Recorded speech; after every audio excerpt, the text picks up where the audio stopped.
y vamos a comenzar a grabar. Hola Ana, Hola. estábamos recién comentando con Caligo el tema de la disciplina. ¿Cómo vives la disciplina en tu práctica, en tu día a día, Ana?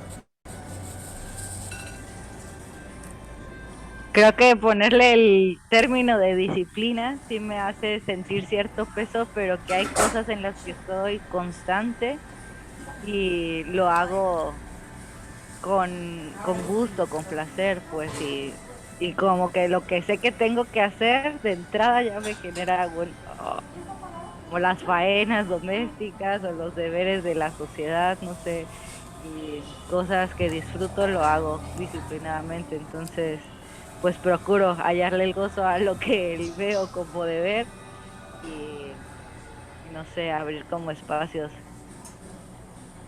em, como de, no sé, de más control sobre lo que me gusta hacer. O sea, me puedo pasar una tarde leyendo y decir, bueno, voy a leer solo 2 horas o un capítulo, por decir. Es un tema controversial porque ha acompañado el desarrollo humano desde muy antiguo. Y desde muy antiguo me refiero siglos atrás, siglos antes de nuestra era, que muchos insisten en seguir llamando antes de Cristo. Bueno, antes de Cristo, antes de nuestra era, antes de el Homo sapiens sapiens, se exigía cierta disciplina para sobrevivir. En cuestión elemental de constancia en el esfuerzo aplicado a una actividad importante. Como nosotros no tenemos un programa que regule nuestros actos, como las demás especies, eh, porque a ninguna otra especie se nos ocurriría pensar su existencia en relación a la disciplina. Ninguna. Sería absurdo incluso pensarla, ¿no? Digo, a una persona la puedes juzgar si es trabajadora o floja dependiendo de los tiempos de descanso, pero no se te ocurriría decir que un gato es flojo si pasa 15 horas durmiendo diario, porque ese es su programa, ¿no? Entonces parece ser que nuestra especie es una especie vinculada a la disciplina por necesidad, pero también por imposición. O sea, hay trabajos culturales que solamente se pudieron llevar a cabo por una disciplina, pero una disciplina que en muchas ocasiones no era autoasumida, sino una cuestión de poder, ¿no? Es decir, eran obligados. Las grandes construcciones de los templos, las pirámides, empleaban multitud de esclavos obligados a trabajar, muchos de ellos hasta la muerte y extenuados. Otros, más jóvenes o todavía sanos, ocupaban su lugar. ¿Cuándo creen ustedes que nace la disciplina no impuesta por un poder? Es decir, la libre disciplina. Alguien que dijo, pues yo me voy a autorregular y voy a tener la práctica constante, disciplinada, observando el método. ¿Cuándo Yo fue el siento pa... que, Sí, adelante, Cali. yo siento que no es que haya, sabes, no es que se pueda decir que hay algún así como punto que llega a ser una especie de umbral que cruzas, o sea, no disciplinado y pack disciplinado, pero al menos, o sea, tal como lo he sentido yo ah, en mi experiencia, es, son varias cosas. La una se trata del deseo y voluntad, deseo de, de llevar a un manifiesto físico algo que se manifiesta sutilmente por dentro. O sea, es decir, es como un deseo, un impulso pulsión creativa que está en uno o que despierta con más intensidad en uno y entonces el momento en el que despierta como con mayor intensidad es ahí donde hace algo, porque o sea, mira que uno puede desear un montón de cosas y puede tener un montón de ideas, pero hay una cierta como diferencia entre el deseo no manifiesto en acción y deseo manifiesto en acción. Yo supongo que la disciplina va naciendo, eh, puede ser que nazca así, sabes, como de a poquito, hasta de manera como imperceptible, pero de ahí se va como desarrollando. Yo creo que como se desarrolla como metódicamente, paso a paso, con constancia, pero a partir, o sea, de un deseo de manifestar algo, no sé, una idea abstracta. Esa sería una cosa, al menos me parece eso, no sé si me explico. Y la otra cuestión también es la condición de caos. Yo diría que es una fuerte condición de caos o condición destructiva o condición de estancia en lugares que llamaríamos en alquimia como nigredo, es decir, eh, una condición en la que uno se encuentra eh, como en circunstancia de necesidad de tomar más acción, o sea, de llevar su deseo literalmente como a acción y acción bien dinámica. Cuando uno está cómodo, a gusto, esto puede ayudar, ¿no? En muchos procesos, pero como regla no estalla en acción. Siento que, o sea, al menos a mí me ha pasado que lo que te hace estallar en acción, lo que te hace reevaluar la manera en la que esta acción se da diariamente, lo que te impulsa a elaborar tu propio método de trabajo en el que tú sabes que va a funcionar, o tal vez no funcione, pero va a ser un estímulo para elaborar otro, y así en esto también está disciplina, en la búsqueda de método en tu trabajo. Pero bueno, en muchas ocasiones, o sea, yo siento que nace exactamente como a partir de caos, a partir de un lugar de incomodidad, a partir o sea, nadie sentándose en un pinchazo no va a quedar ahí sentado en un pinchazo por más que le duela, ¿no? O sea, te sientas, no sé, en una aguja y saltas porque te duele. Entonces, ahí está, como en condiciones de caos, en condiciones de nigredo, en condiciones de putrefacción, en condiciones donde es necesaria, amarga, a veces dolorosa, como esa transformación. Ahí está la disciplina, porque a gusto, estás a gusto y fluyes con lo que te hace sentirte a gusto. Pero yo no digo, o sea, en el sentido de, o sea, hacer algo que te guste, ¿no? Sino que estar a gusto, es decir, o sea, estar como abrigadito, calientito, no sé, con tu gato por ahí ronroneando y ya, o sea, y no desear más. Como que el estado de bienestar en algunas ocasiones te hace relajarte mucho. Pero bueno, o sea, no quiero decir que relajarse no sea bueno, ¿no? Sino que, o sea, hasta inclusive en este vaivén, digamos, o sea, de trabajo intenso y relajación y búsqueda también de lugares donde exhalar, eso también es disciplina. Saber ser disciplinado en la escucha de las necesidades de tus cuerpos. Entonces eso, no sé, o sea, yo sé que he dicho como mucho, yo siento que está ahí mucho, pero no lo palpo como para así darle una forma bien palpable para los demás, digamos. Pero gracias por hacer este vaciado de elementos. Esta es una muy buena aportación, poner sobre la mesa una gran cantidad de elementos y todos pueden ser revisados porque sin duda tienes razón que todos participan de la concepción o concepciones, porque podemos pensar en que hay varias concepciones de la disciplina, ¿no? Concepción histórica, concepción ética, concepción moral, concepción de ciertos oficios. Entonces, nos sirve mucho para pensar lo que nos compartes con tanta fertilidad, Caligo. ¿Tú quieres agregar algo, Vilma?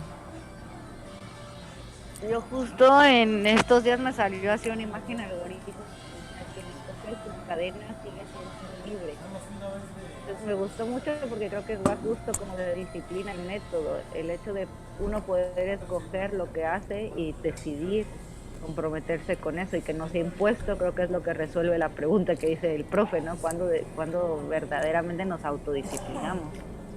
Y en un libro que estaba leyendo del fragmento que les pasé, también viene una como historia de Linneo, creo que se llamaba el, el sujeto que decía, sí, Linneo, que fue el primero que clasificó especies, animales y vegetales y que no le gustaba la escuela. Entonces, pues sí, ¿no? La escuela como imposición y el hecho de que uno pueda explorar sus intereses de manera más autónoma, aunque seamos niños. ¿Tú recuerdas haber tenido disciplina cuando eras niña? Pues era, sí, en ciertas cosas y creo que es rasgo, ¿no? Que lo conservo como hasta la fecha. La cuestión de la lectura, apenas me encontré igual un libro de cuando estaba en la primaria y desde chiquita empecé a leer y ha sido como más que, es lo que digo, más que verlo como el concepto de disciplina, como un vicio, como un placer muy grande en el que puedo estar mucho tiempo. Hablaba con otra amiga al respecto, ¿no? Como entrar en estado de flow y querer estar ahí, no salir de ahí. Entonces, pues sí, creo que en algunos casos me puede resultar molesto el hacerlo, el tener como presión externa de que tengo que estar produciendo, pero estoy disfrutando y también aprendiendo de lo que estoy eligiendo. Entonces, creo que eso. Fíjate qué buena aportación. Elegimos, pero también somos elegidos. Gran parte de esta cuestión de ser elegidos tiene que ver con lo que llaman vocación. Vocación es una mezcla extraña porque es indefinida qué parte juega un mayor papel que otra, pero participan la elección y el llamado. Nos sentimos llamados hacia cierta actividad y entonces nos sentimos elegidos también, ¿no? Podrían pensar que a ustedes la danza la eligieron, pero también la danza las eligió a ustedes. O la danza me eligió también a mí, ¿no? Y siento que en ese tenor estoy en mi lugar, porque corresponde la elección que yo hago y la elección que yo recibo, el ser elegido. Creo que esto también tiene que ver con una relación en donde tú eliges, pero eres elegido de una forma a veces no lingüística, muy corporal, ¿no? Y que esta elección con la pareja, por ejemplo, se va renovando constantemente, igual que con el oficio, ¿no? Entonces ahí la disciplina podemos pensar que es un compromiso, una forma de manifestar un compromiso, ¿no? O sea, hay días que estoy cansado, hay días que tengo hambre, hay días que no tengo dinero, hay días que tengo de sobra, pero el renovar el compromiso pese a las circunstancias externas, ¿no? Entonces esto sí tiene una historia muy precisa. Los trabajos forzados no tenían disciplina, ninguno. Por eso eran trabajos forzados, porque los hacías o te madreaban. Y si no los hacías, pues, te rompían la espalda a latigazos y terminabas muriendo antes. Quizá para muchos era mejor que tardar un año ahí cargando piedra, ¿no? Que los mataran de una vez. Entonces no hay disciplina ahí, ¿no? La disciplina inicia con dos oficios relevantes. Lo que ahora llamamos arte, que antes eran dedicaciones a los dioses, y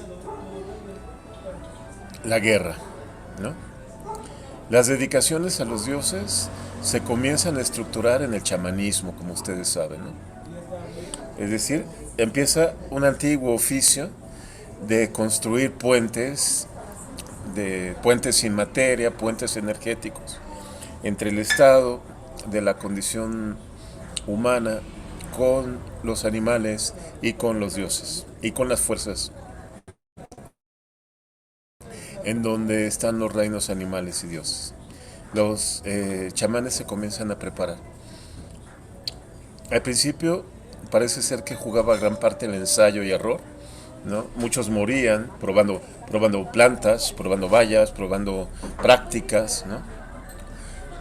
Pero comenzó a desarrollarse este oficio e incluso se fue especializando. Había chamanes viajeros, había chamanes videntes, había estos chamanes llamados psicopompos que curaban, eran chamanes terapéuticos, había chamanes que cambiaban la jugada a través de engaños, se le llamaban trickster, ¿no? Los engañadores, los que cambiaban el curso de una situación por medio de astucias y eran muy útiles, sobre todo en situaciones de conflicto, ¿no? O sea, fue generándose algo especializado, pero en esas prácticas fueron surgiendo, repito, lo que ahora llamamos manifestaciones artísticas, música y danza especialmente, ¿no? Obviamente el teatro también, pero yo lo incluyo en la danza porque todo teatro está hecho de danza, así que vamos a llamarla danza. Y en esos menesteres, así como en la preparación de plantas, en el reconocimiento, ingestión, el uso de enteógenos, las prácticas de música y danza, las prácticas performativas, se fueron desarrollando. Y la consagración a una entidad mayor, a fuerzas superiores, probadamente existentes, porque pues, se comunicaba la comunidad con estas fuerzas, fue estableciendo la necesidad de que estas prácticas tuvieran precisión,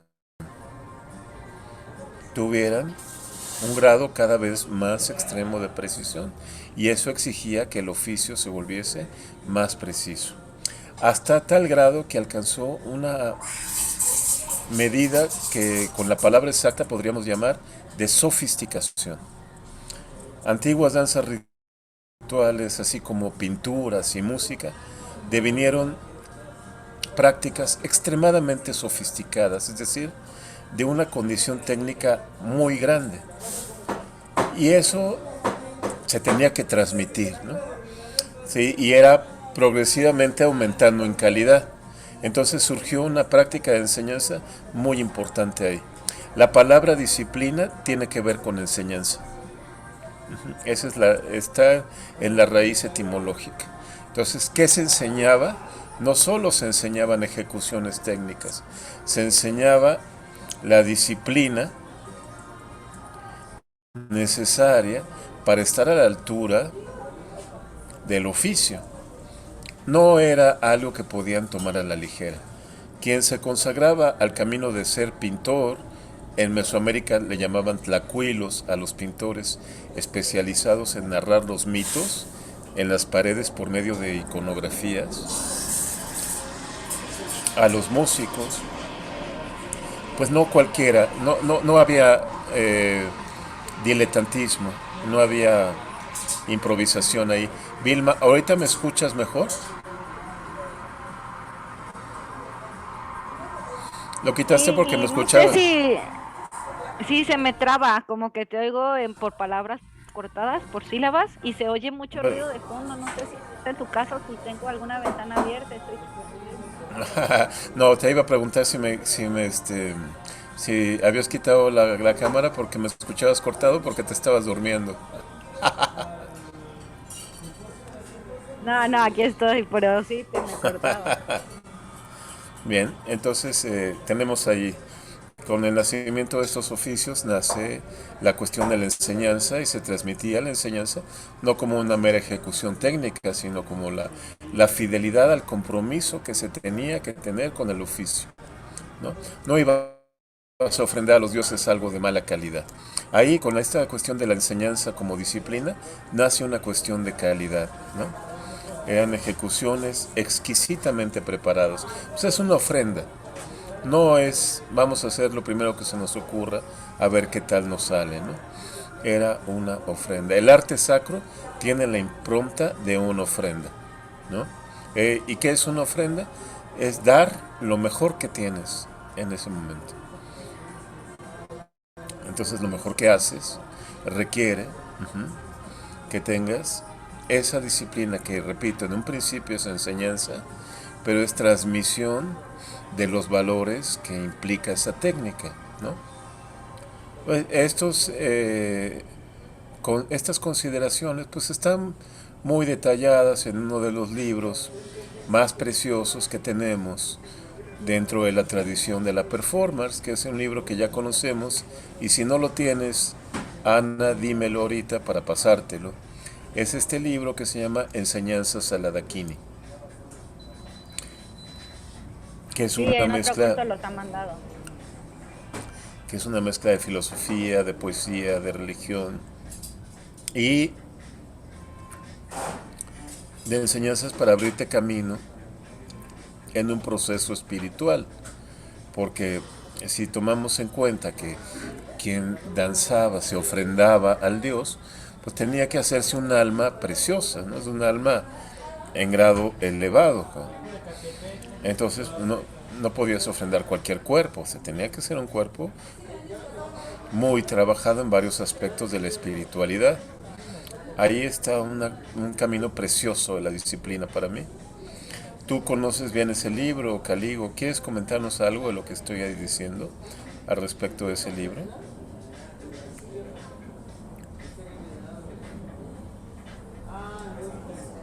No voy a estar como muy... mm, o sea, no quiero comentar como desde el punto de vista de comenzar con el cuento, o sea, de qué se trata y todo, porque creo que cada uno puede ahí abrirlo y encontrar lo que busca.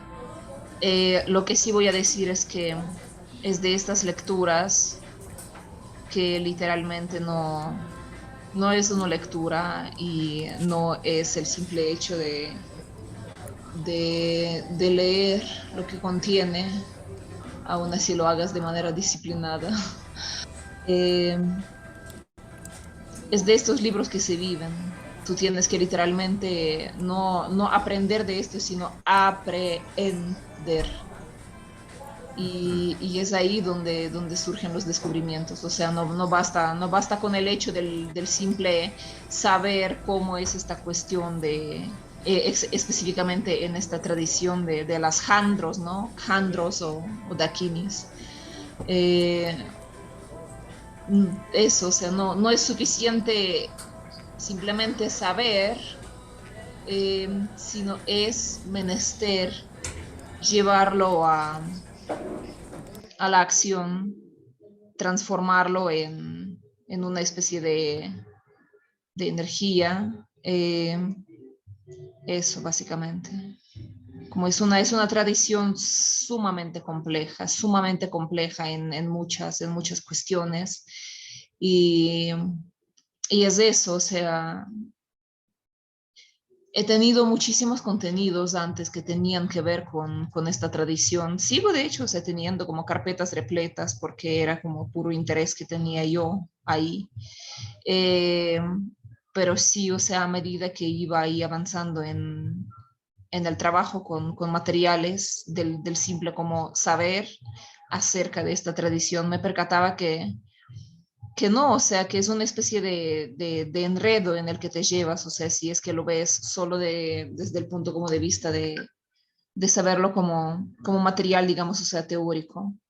Requiere práctica, requiere constancia, requiere exactamente la disciplina, hasta cosas que a uno le parecen un poco como complejas en ser logradas, ¿no? Como acumulación de mérito, acumulación eh, de postraciones, acumulación de constantes hechos, de constantes acciones ritualizadas llevadas con el cuerpo físico y con el cuerpo interno, como una manera de honrar estas entidades que están ahí presentes, el hecho de también reconocer que todas estas fuerzas y entidades que están presentes como eh, en tu linaje y en este linaje como antiguo que vas ahí investigando, digamos, ¿no? El hecho de saber que también todo este proceso requiere cuestiones así como modestia, como compasión, como amor, como ecuanimidad, o sea, ir desde lo básico. A uno le parece que si es que ya encuentra como ahí materiales acerca de esta tradición, puede llegar a ser una llave para muchas cuestiones y de repente uno se da cuenta de que literalmente, o sea, no se trata tanto de saber, o sea, de lo complejo que es, sino que en esta complejidad irla abarcando paso a paso, comenzando desde lo más pequeño, desde lo más insignificativo para muchos, desde aquello que aparentemente no es fácil para ser logrado, pero literalmente llega a ser como un desafío. Y el hecho, sí, de encontrar tu propia disciplina en la práctica, si es que deseas tener la transformación que te puede dar esta tradición. Y si es que vamos por este lado, yo considero que no se trata solo, o sea, de esta tradición. Esta tradición llega a ser un ejemplo maravilloso de lo que es la disciplina implementada como en la práctica y las transformaciones a las que te puedes llevar. De la misma manera, me hace, por ejemplo, recordar eh, lo que describe Castaneda, por ejemplo, en sus trabajos, ¿no? La misma recapitulación que requería, o sea, vemos, ¿no? O sea, que hay un montón de trabajos donde Castaneda, o sea, describe como esta práctica y aparentemente no es tan compleja como a uno le parece, pero en realidad, o sea, llega a ser un lugar de casi imposibilidad si es que no llegas ahí con el deseo de implementar la disciplina. Así que ahí está, básicamente ahí está. Es este lugar donde disciplina y esta cuestión como método, por ejemplo, llega a ser algo más allá de la simple como teoría o de simple conjunto de acciones mecánicas o repetidas o realizadas así en el mismo momento, en el mismo lugar o en el mismo tiempo, sino que más llega a ser un puente. Eh, ¿Recuerdas, no? Como hablamos de esta cuestión de pontifex, ¿no? O sea, llega a ser un puente con lo divino, un puente con otras dimensiones que tal vez no, sin disciplina no nos serían dadas de manera tan abierta o no se irían abriendo eh, paso a paso con nuestro deseo de abrirlos, pero deseo así llevado a acción de manera disciplinada. Eso.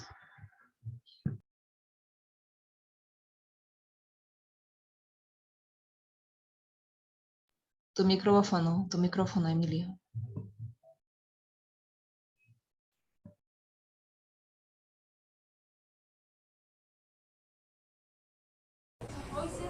Entonces, el oficio marca la disciplina. No el maestro. El maestro es un ayudante a que el oficio se transmita.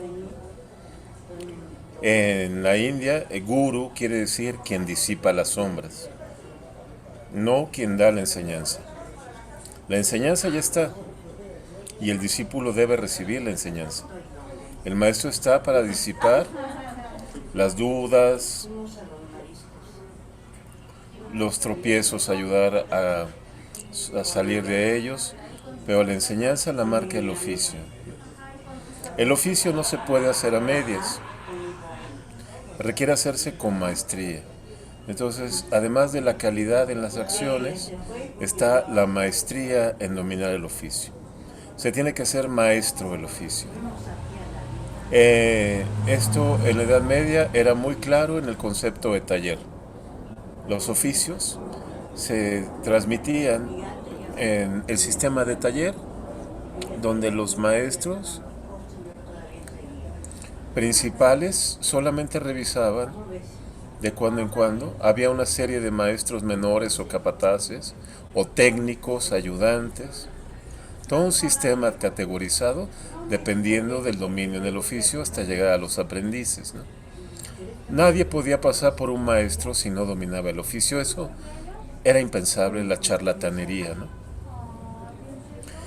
Y solamente algunos maestros llegaban a ser los máximos magisters,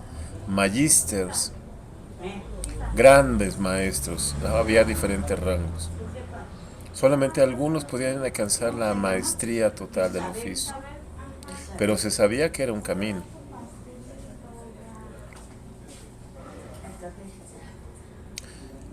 Le daba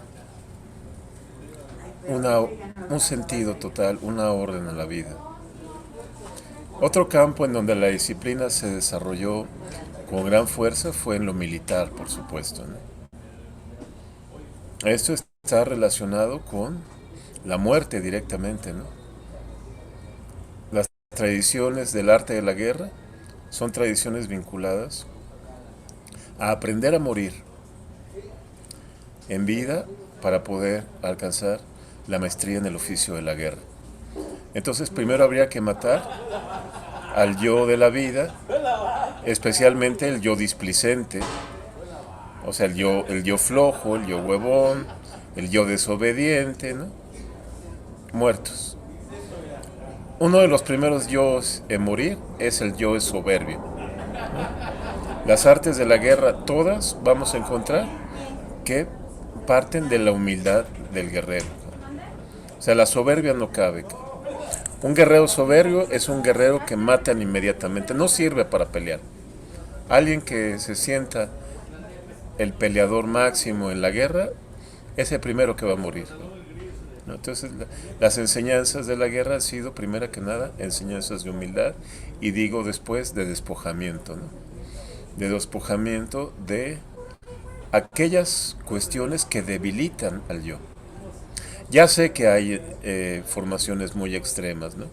Pero convido a observarlas de esa manera, que es muy interesante para mí, ¿no? O sea, ¿hasta cuándo esto que me va a quitar el entrenamiento del soldado realmente me beneficiaba, ¿no? Pues la verdad que no. O sea, si vemos una lista de aquellas cuestiones que el entrenamiento durísimo de los soldados va quitando del yo, vemos que muchos son cuestiones que realmente sí debilitaban al yo, ¿no? Y hay momentos en donde ambas tradiciones, las tradiciones chamánicas de acceso a la divinidad y la guerra, se cruzaban, ¿no? Entonces vemos el linaje de los bailarines guerreros, que es el que retoma Castaneda en el guerrero como persona de conocimiento, ¿no? En varios pasajes Castaneda se quiere revelar porque es muy difícil el camino, y le dice, pero bueno, al final de cuentas, ¿por qué hay que ser un guerrero?, ¿no? Le pregunta al maestro, y el maestro le dice, porque no hay otra forma de vivir una vida que valga la pena de ser vivida.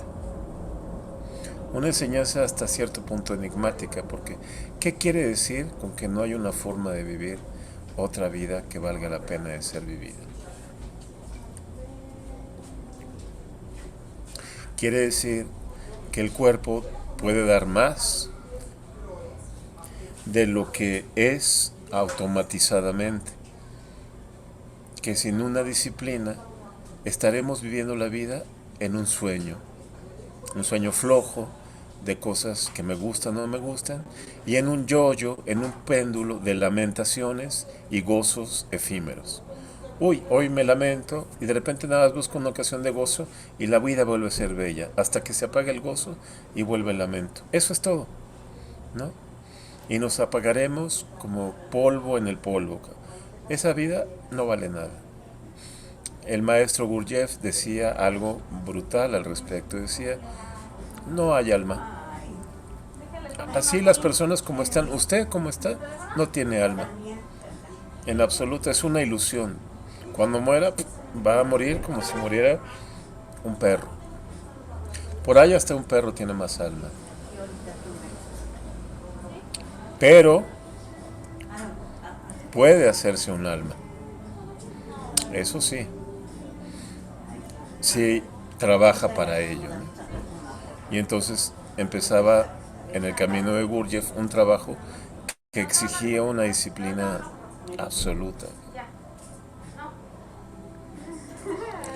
No estoy hablando de algo que no conozcas, ¿no? O sea, vemos que elegiste un camino artístico o de estudios y que eliges en ese camino no ser alguien que haga danza o que haga filosofía, sino alguien que se hace a sí misma danza, que se hace a sí misma filosofía. Entonces, comprenderás muy bien que el camino que elegiste, que te ha recibido, que también te ha elegido, no puede ser, no puede llevarse a cabo en ausencia de la disciplina.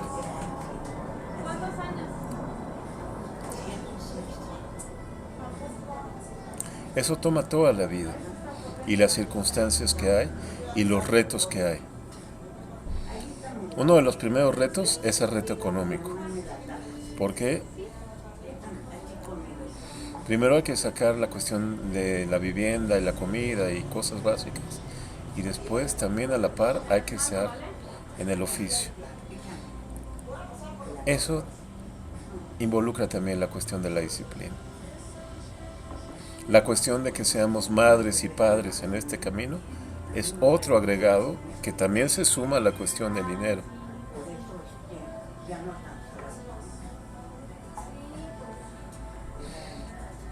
La cuestión es que no tenemos una sola disciplina como pudo haber sido en la tradición de ciertas formas sagradas de arte o de la guerra. No hay una sola forma ahora, cada quien tiene que ir encontrando las respuestas a eso.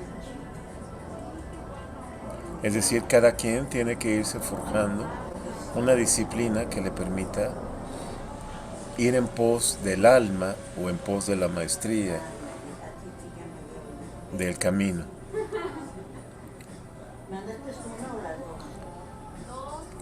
Que me guían,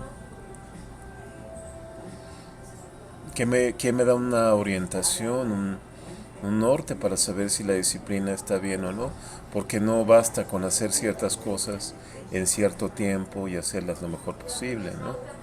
Ya no solamente es eso. Yo creo que una parte muy importante, un elemento, un factor clave que nos puede guiar en esto es la atención. Atención. El grado de atención que podamos sostener al respecto de nuestros procesos. Y con atención quiero decir conciencia. También quiere decir acompañamiento. Estoy en un problema. No es que sea invulnerable al problema. La disciplina no te hace invulnerable a nada, ¿no? Pero puedo sostener la atención en este problema. El problema está, estoy en una tormenta, pero la atención la puedo sostener. Hay 15 cosas sobre mí. Me están demandando, no tengo un quinto, como que me quiero enfermar, me preocupa que ya no tiene zapatos mi hijo, ya no tengo casa, me despojaron de la casa, pero mantengo la atención. Lo principal es que sé que esa atención a mi práctica no se va a perder, no se va a corromper. Me acompaña la atención, ¿no? Tengo la atención como si tuviera un talismán que es mi fiel compañía y mi protección, porque también es protección esa atención. Y la atención está vinculada con la tensión, ¿no? Me permite reorganizar las tensiones. Un problema me colapsa y eso quiere decir que desorganiza mis tensiones constitutivas. Esa atención me permite reconfigurar las tensiones. Puede ser, es una propuesta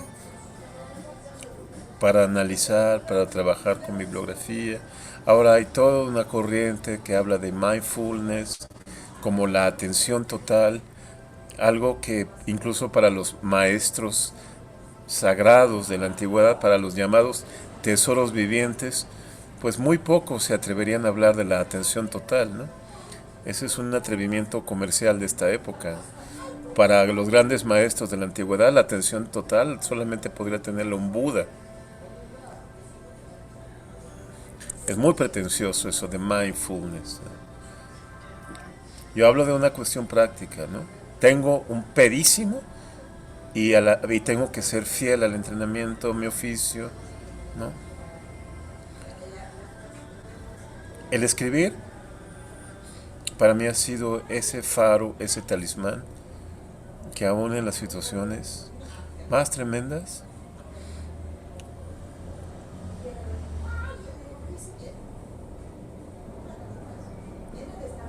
me reorganiza. Incluso me ayuda a encontrar lugares de sostén. Me da de comer. Me hace pensar. Me abre a conocer. Me pone en relación con otros. Y nadie me lo puede quitar. Eso es una cuestión que yo te invito a considerar. Te pueden quitar un chingo de cosas en la vida, pero la disciplina, tu oficio, nadie te lo puede quitar. Es imposible. Solo tú lo puedes abandonar, eso sí. Y creo que hay que cuidar de no abandonarlo. Yo había escuchado la frase de uno no deja la danza lo deja uno, y creo que es justo cuando dejas de tener ese compromiso, esa disciplina, esa, pues no sé, ofrenda, ¿no? de conectar contigo, con tu cuerpo, con todo esto. Por supuesto. Pero sí puedes dejar la danza. Puedes dejar la danza al abandonarte a ti, ¿no? Porque no es, digo, la danza no existe fuera de ti, eres tú. Y uno se puede abandonar a sí misma, a sí mismo. Lo hemos hecho en algunas ocasiones. O sea, a estas alturas de nuestra edad, 2 o 3 o más veces nos hemos abandonado. Y hemos pagado las consecuencias de habernos abandonado.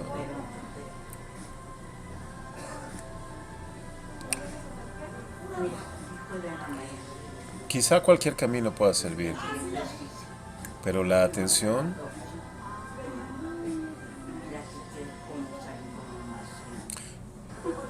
está muy ligada al compromiso. Y solamente tú mantienes el compromiso. No, nadie lo va a venir a mantener por ti. Voy a dejar la sesión acá. Voy a pasar algunos escritos. No muchos, porque tampoco quiero que pase cosas y no lean, pero esta cuestión la vamos a ver desde distintos ángulos porque es un problema fascinante y complejo, ¿no? O sea, uno de los problemas que creo que veamos al respecto de esto es cómo un organismo que no puede saber del todo qué es, porque no podemos ver nuestro cuerpo en su totalidad, cómo puede desarrollar la atención. ¿Me doy a entender? Hay partes de nuestro cuerpo que no vemos, entonces, ¿cómo usamos la atención inventamos el cuerpo, obviamos las partes que no vemos, las reemplazamos. Es un tema importante, ¿no? Entonces, pero voy a dejarlo en puntos suspensivos porque ya el horario de la sesión ya terminó y pues hay que ir a otra cosa, ¿no? Gracias, compañeras. Gracias, Caligo. Gracias, Ana Vilma. Chao. Gracias.